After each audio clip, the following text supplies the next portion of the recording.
Yep. Don't Ready get to go? started yet. We just want to get you on the stream. Oh yeah, I'm ready to go.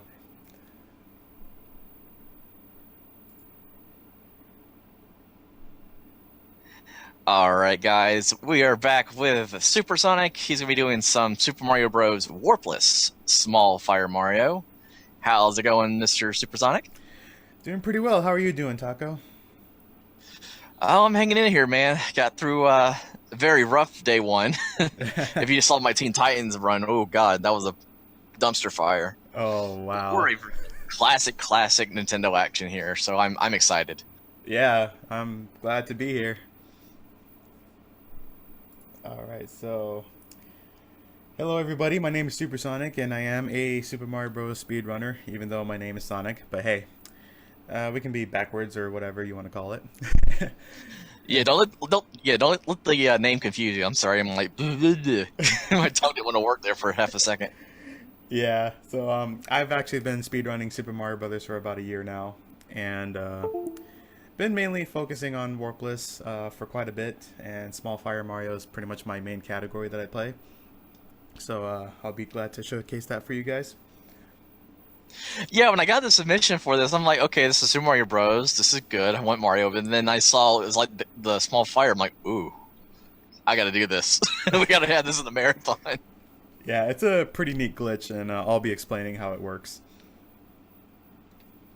Alright, so I'm actually ready to go when you are. All right, so let's go and kill some Goombas and save that princess in 5, 4, 3, 2, 1, go. Alright, here we go.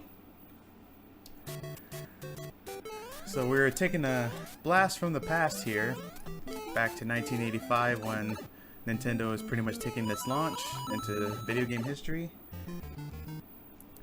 So pretty much 1-1 is a very straightforward level, really nothing going on here. Although I was supposed to get the top of the flagpole, but I ended up getting the bottom instead. But I still do to this day, even with my old NES. Alright, so we got 1-2 coming up, which is our first underground level. So I'm actually going to play this a little bit safe here. I'm going to take this Koopa and just pretty much clear the road of these other extra Koopas and Goombas here. Because it is actually a pretty tight jump. Oh, and oh my gosh, I just died. So I ran into the Piranha Plant because hitboxes are very cool in this game. So Yeah, we'll get that first death out of the way. Yeah. Get that jitter out of the way. yeah, that pretty much happens like almost every time. So I'm kind of glad that happened now. So those pipe jumps are actually pretty tough to do. You would have to be literally at the left lip of the pipe or even on the right lip of the pipe. And the hitboxes are actually pretty small in this game as compared to the All-Stars version where the hitboxes are slightly larger. So this is actually more friendlier in that sense. Alright, so we got 1-3 coming up. And this is where I'll be grabbing my mushroom power-up here. Ah. I tried to do the quick grab where I actually clip into the block, but I was actually too far into the middle. I was supposed to be a little bit on the right side in order to grab it. I actually slowed down a little bit there because if I got a 6 on the end of my timer, I would have gotten 6 fireworks. And also if you get a 1 or a 3 at the end of the timer, that'll give you 1 and 3 fireworks respectively. Alright, so we're heading into our first castle here. I'm actually skipping that power-up block for a good reason. And as you guys saw, the category is Small Fire Mario. I will be performing a glitch here. Alright, so I'm going to wait till Bowser gets over yonder this way. Alright, so as you notice, I grabbed the axe and hit Bowser at the same time. So the game got confused into thinking that, okay, you beat the level, but at the same time you got hit, so we're going to keep you big, but you're technically small. So now when I grab this power up here, it's a mushroom, thus turning me small, so it's like a reverse effect in a way. And then when I grab the next power up, get the fire flower, and we're now Small Fire Mario. So we know we have the ability to shoot fire while we're small, and we have a tiny hitbox too, so as we shoot fireballs you may see like a frame or two of Big Fire Mario appearing, but it will not affect the hitbox in any way.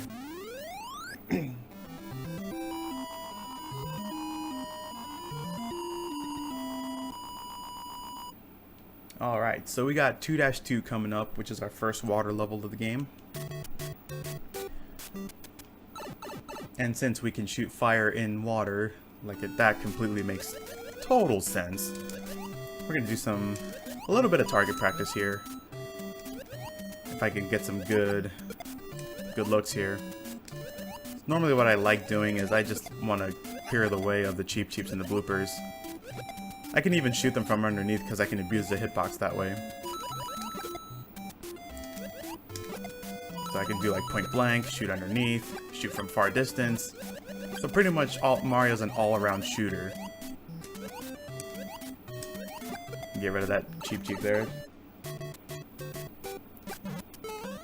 Alright, pretty smooth water level.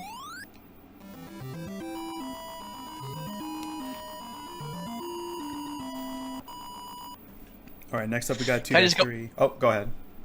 Sorry, I was just gonna say that. Can we just go ahead and say that Mario's not a plumber? He's a pyrotechnic. He's a pyrotechnic. He definitely is. I can totally agree with that. Alright, so we got 2-3 here. This is basically the land of the cheeps because they're out for blood and they want to literally kill you by jumping out of the water really high and trying to basically run into you. But since I got a pretty good pattern there, they basically all appeared on the left side of the screen, so they weren't really affecting me. Although I tried to shoot them from underneath just to do something cool, but none of them were in range. Alright, so we got 2-4 coming up, which is our second castle level. This one's pretty straightforward. The fire bars are actually pretty friendly here, even if you're playing as Big Fire Mario as well. So we're gonna go for a fire kill on Bowser. It takes 5 fireball shots to kill Bowser, although sometimes you can also get maybe critical hits, so one shot will do 2 damage. So you can actually kill him in 4 shots if you're lucky. Alright, so 3-1, first nighttime level in the game. Probably one of the cool platforming levels as well. We're introduced with the Hammer Bros. We all know that they can deal pretty good damage as well.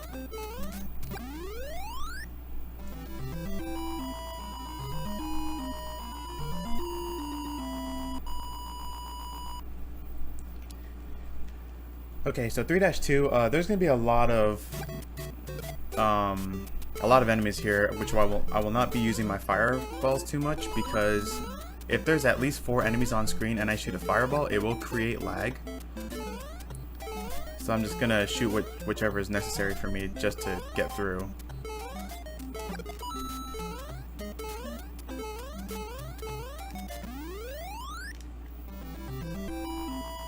And just like that, we're past 3-2.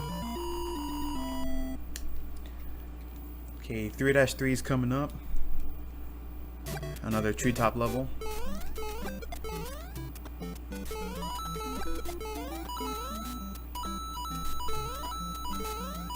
I heard that coin chime right there. It sounded like it was playing a song. Some were actually saying that it actually plays along with the overworld theme, but I don't think it does, because it sounds a little different.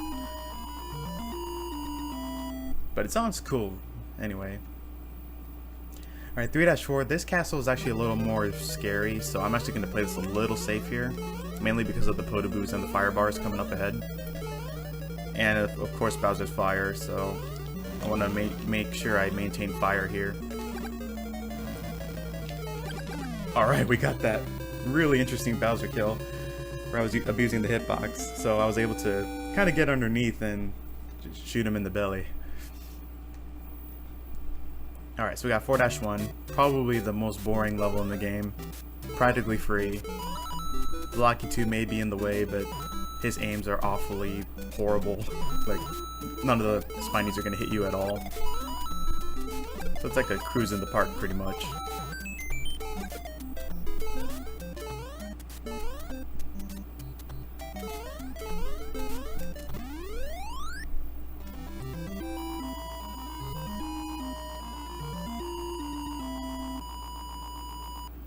Okay, so now we got 4-2. This is the second underground level. And probably one of my favorite levels, especially in the Warpless category.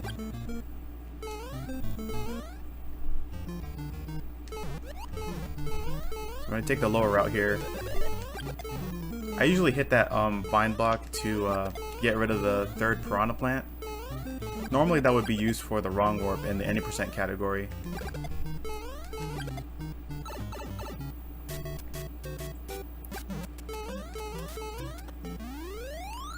And just like that, we're out of 4-2.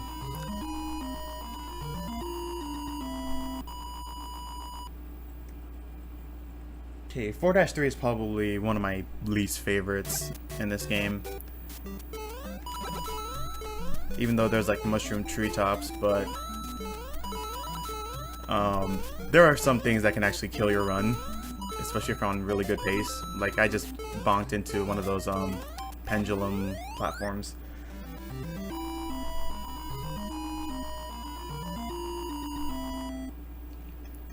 Okay, 4-4. This is our first maze level. So this is the route that you'll take. So you take the up route, or top route, I should say. And then you'll take the bottom route.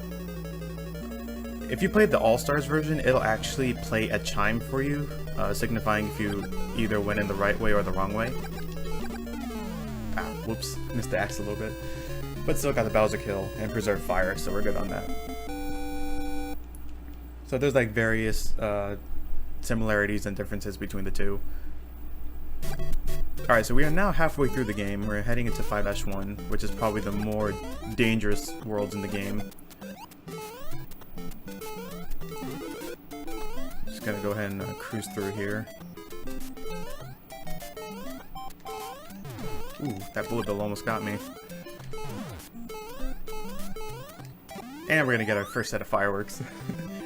So since I got a 6 at the end of the timer, that'll give me 6 fireworks.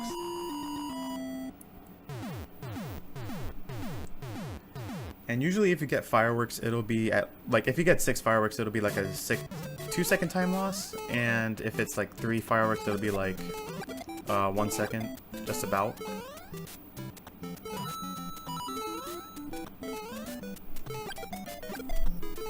Those Hamburger Bros can be very deadly.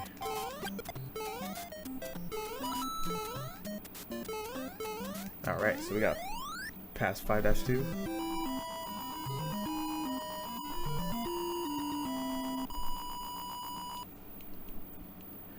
Okay, 5-3, it is basically a repeat level of 1-3, except we got bullet bills that coming at us right now.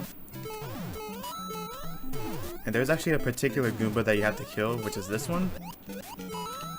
Otherwise, that second platform that I just landed on, it wouldn't appear.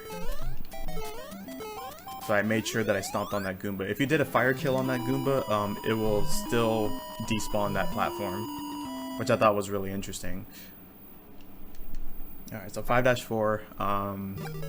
This is a copy of 2-4, except there's more fire bars. When I was a kid, I used to call the fire bars hot Cheetos, because that's what they looked like to me.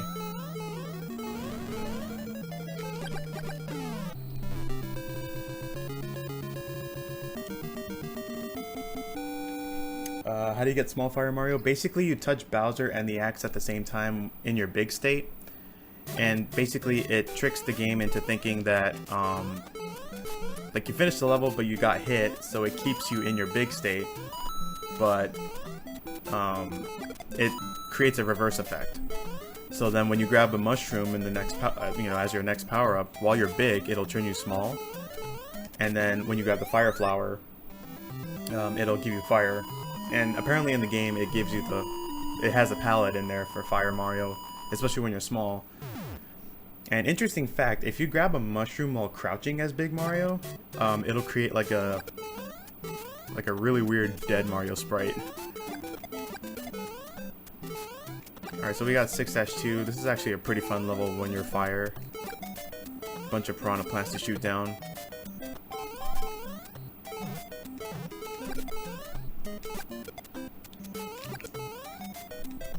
Okay, I actually intentionally slowed down there because I would have gotten a 3 on the flagpole, so that would have given me 3 fireworks.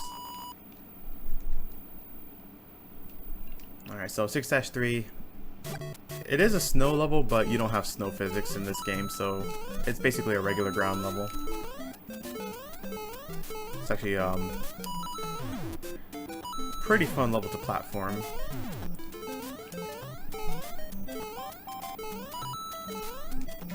Alright.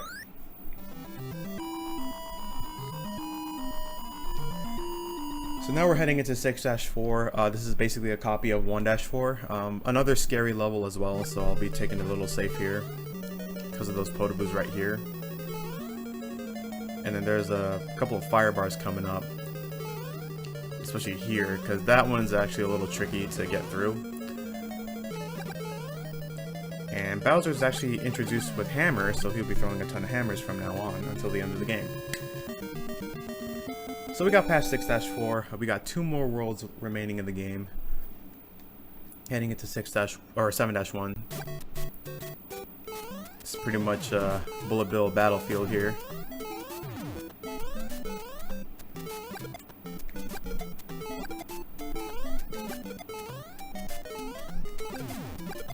This run is actually more recommended to play as Big Fire Mario because you can get that extra fire kill in 1-4.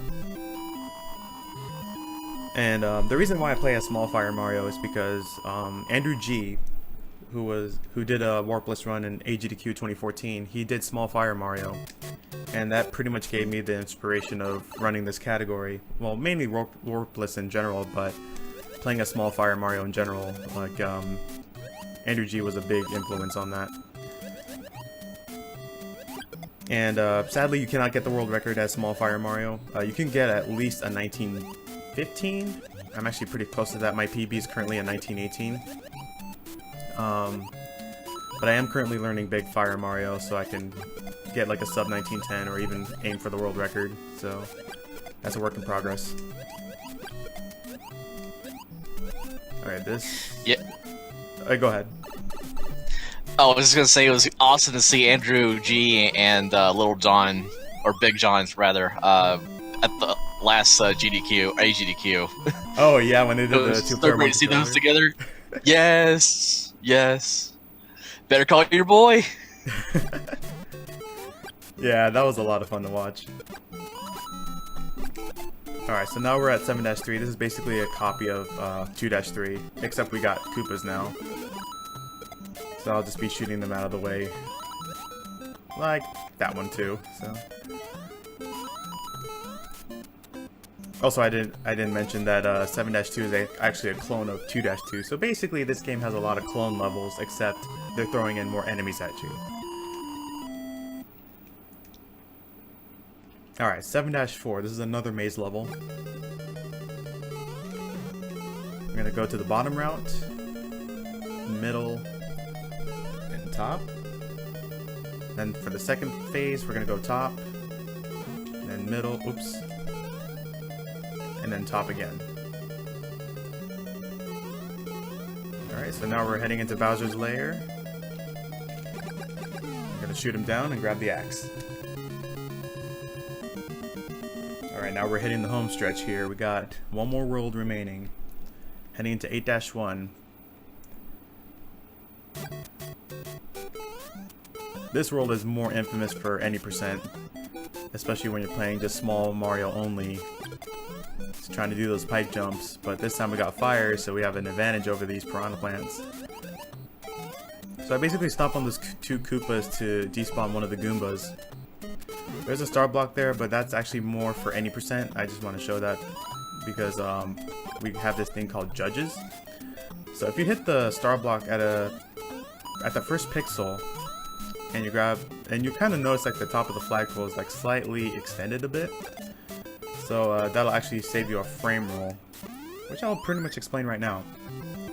So basically, think of the end of the level like a bus stop.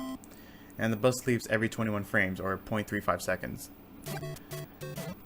So, depending on how fast you go, you'll be on a specific frame roll. So you'll be like 21 frames ahead. Or if you're like kind of slow, you'll be like 21 frames behind. Oops. That was a little scary there. So I have to be careful there, because I wasn't expecting that Koopa stomp. Oh no! I got hit there. So now, as you can see, I got hit, and it basically turned me big. So now I'm actually in a little trouble here. So if I get hit again, I'm gonna die. So I gotta be sure to grab the mushroom here.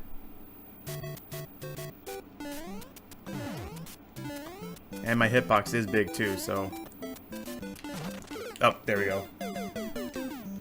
So now we're dead. So basically Small Fire Mario's gone.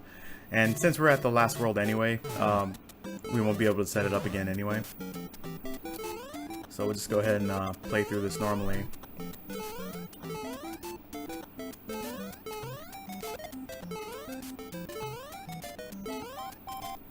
Yeah, sometimes that'll happen. Can't really be helped. So I did that attentional slowdown again because if you play through the level normally, you'll get a 243 on the timer. So I just slowed down just a tad just to get a 242. So now 8-4, final level of the game. We're on our way to save the princess from the clutches of King Koopa.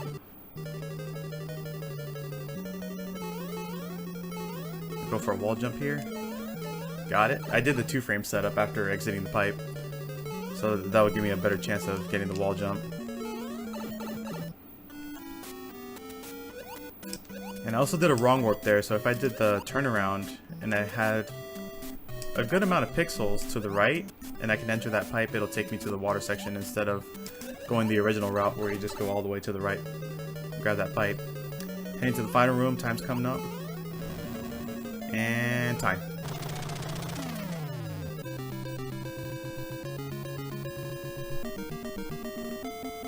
And we have saved the princess.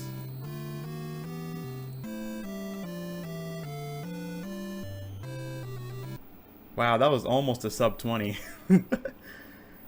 I may have been a little slow on that time, so you probably got it like by a hair, by a frame. I'm not sure how Darwin and Cosmic get it down to the frame like that, but wow. I do it by the finger, not by the foot pedals. That's probably my problem. Yeah, well, but still, GG. Yeah, thanks. That's actually still a pretty good run, especially with, well, what, 2 deaths? Like, I died at the very start of 1-2 and then died again at 8-3, so that's actually not bad of a time to get when you're playing Warpless. So anyways, that's Super Mario Brothers, everybody. I hope you guys enjoyed it. Sorry I couldn't really finish the run as Small Fire Mario all the way, but, you know, things can happen in the game. But, yeah, and also stay tuned for Donkey Kong 94, which is one of my favorite Game Boy games. And coming up later after that, we got Mr. Tomcat here with Kirby's Dream Land, so stay tuned for those. And thanks for having me again. I really had fun here. Oh, you're very welcome. Glad to have you. And I went ahead and put in the caster command so you guys can send him an awesome follow. That's going to be supersonic71087 _ so make sure you get that right if you want to follow this guy. Or just click on that link. Awesome. Thanks again, everybody. All right, so we're going to take a quick... Yeah, thank you very much for that. So we're going to take a quick intermission here, and then we'll get set up with some Donkey Kong 94. So stay tuned.